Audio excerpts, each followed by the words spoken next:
Boa tarde, pessoal. Então, vamos continuar nossas aulas aí, né?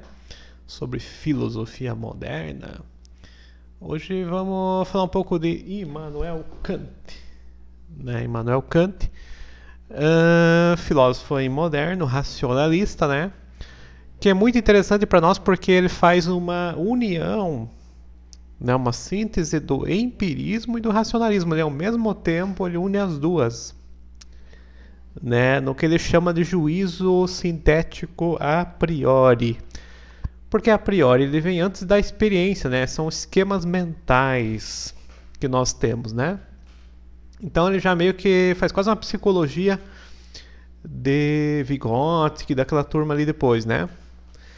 Então, o que é importante dele, desse filósofo alemão, é o filósofo alemão, fala um pouco da vida dele. Muito puritano, né? Muito religioso, e ele era muito metódico. Ele acordava de manhã no mesmo horário, ele almoçava, ele passeava no pátio no mesmo horário. Ele era muito admirado lá naquela pequena cidade da Alemanha onde ele vivia, que era Königsberg, né? Königsberg. E ele, o Immanuel Kant, foi influenciado por Leibniz, por Wolff, né, pela metafísica. Só que ele era um filósofo racionalista, então não tinha mais a metafísica aqui. Né? Aqui é um pensamento totalmente mental, totalmente racional. Né? E para a filosofia moderna, um outro conceito importante dele é o imperativo categórico, que era parte da ética e da moral dele, né? Que é uma situação de dever ser. Por que dever ser? Assim, a gente faz as coisas corretas pensando muitas vezes num presente, numa coisa que a gente recebe em troca, né? Uma finalidade. Para Kant, os nossos atos, né, de moral, de ética, os atos corretos, eles são por dever. A gente faz porque deve fazer. Né? Não interessa se a gente vai receber alguma coisa em troca ou não. Né? Então ele não tem uma finalidade. Né? Diferente de outra moral, muitas vezes cristã, que é o paraíso, uma moral, por exemplo, legal, que você vai ter uma recompensa social. Não, para Kant, a moral, a ética, ela é feita pelo simples fato de dever. Né? O A deve ser B, né? Então ele pensava numa teoria assim: faça uma coisa, né, que possa ser lei universal. Né? E aquilo que pode ser lei universal é moralmente aprovada, né, para ele. Então essa seria a moral, a ética de Kant, que é a moral do imperativo categórico, né? Cai em muita prova, muitas vezes eles perguntam se é imperativo categórico e se é dever ser, né? Mas o mais importante é que vocês têm que saber essa teoria do conhecimento, essa epistemologia, né? Ele era um epistemólogo, era um cientista do conhecimento mesmo, né? E o livro que Immanuel Kant escreveu é a Crítica da Razão Pura, o principal, né? Ele tem três críticas: crítica da razão prática, né, e a crítica do juízo, que daí seria sobre a estética, né? Então esses três livros chamados crítica, na verdade, crítica era a teoria, era o conhecimento, o estudo, né? Não seria crítica no sentido que nós temos da crítica, né, do Immanuel Kant. Alguns filósofos, que nem Nietzsche, né, chamavam ele de chinês, né, de Königsberg, desprestigiavam e desvalorizavam. Mas o Immanuel Kant é um pensador central aí na filosofia moderna, né, e meio que um pai do iluminismo, né, o iluminismo juntamente com Spinoza e alguns outros pensadores aqui, aquela situação da razão, né, que iluminava, que nos dava o conhecimento de luz, que clareava as ideias, vem muito aqui de Immanuel Kant. Vem muito de Immanuel Kant, né? Então o pensamento dele, em síntese, é mais ou menos isso. Claro que ele tem muito, o livro dele é um calhamaço, é grosso assim, né? Então o Crítica da Razão Pura é um livro que, se você for estudar, vai um ano estudando ali, né? Mas em síntese ele faz isso, faz um resumo, né? Ele faz um meio termo, né? Ele une o empirismo e o racionalismo. Lembra do empirismo de John Locke, de David Hume?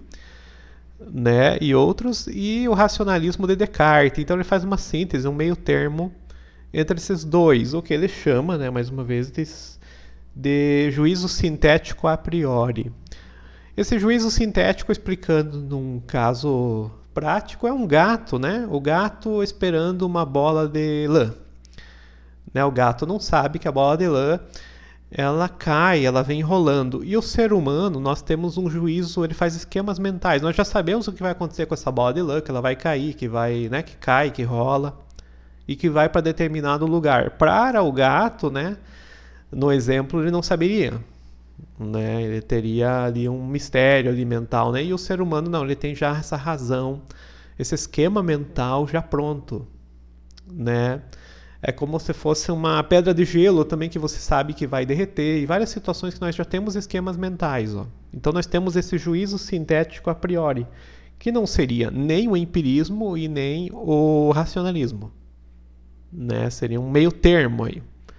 Mas também dá para chamar ele de racionalista, até que ele escreveu da razão, né, pura. Outra coisa que Kant falou é uma religião nos limites da razão. Então ele quis criar uma religião, né, desse racionalismo dele, iluminismo aí.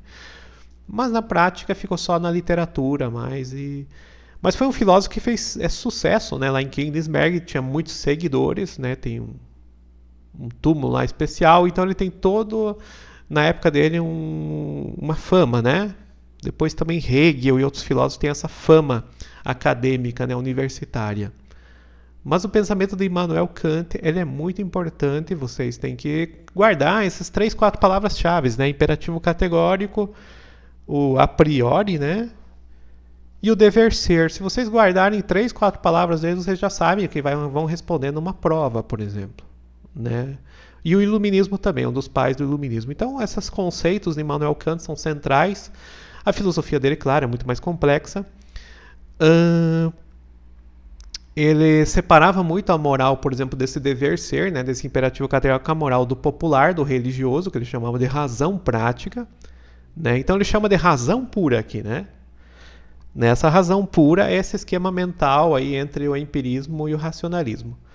O que o povo teria, ele fez um livro separado da religião, seria a razão prática, que também pode ser um tema a ser questionado numa prova, né? Fora isso, assim, eu acho que é muito complexo, acho que é mais para nível universitário, né? Aqui nós, no ensino médio, né, estamos mais nesse nível de saber o que ele falava do conhecimento, essa teoria do conhecimento dele, né? Que é a teoria do conhecimento do juízo sintético a priori, que antes era analítico, né? E lá em Hume e outros pensadores, aqui se torna uma síntese, né? E uma coisa antes da experiência, que também existe, né?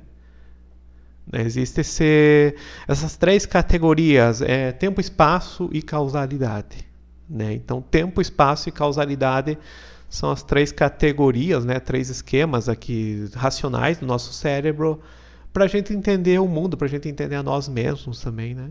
E outra coisa, ele falou que era impossível, era difícil, o impossível provar a existência de Deus, a prova, né?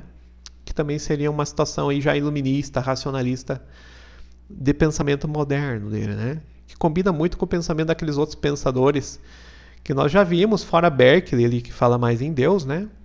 Então o pensamento moderno, ele se afasta um pouco de Deus, ele vai mais para o homem mesmo, para o humanismo, né, para a situação subjetiva, né? Até a gente falou ali do pensamento de Descartes, né? Descartes falava da autonomia do sujeito, né? Que tem uma questão de uma prova ali que a gente vai fazer e vocês respondendo a autonomia do sujeito tá resolvido, né?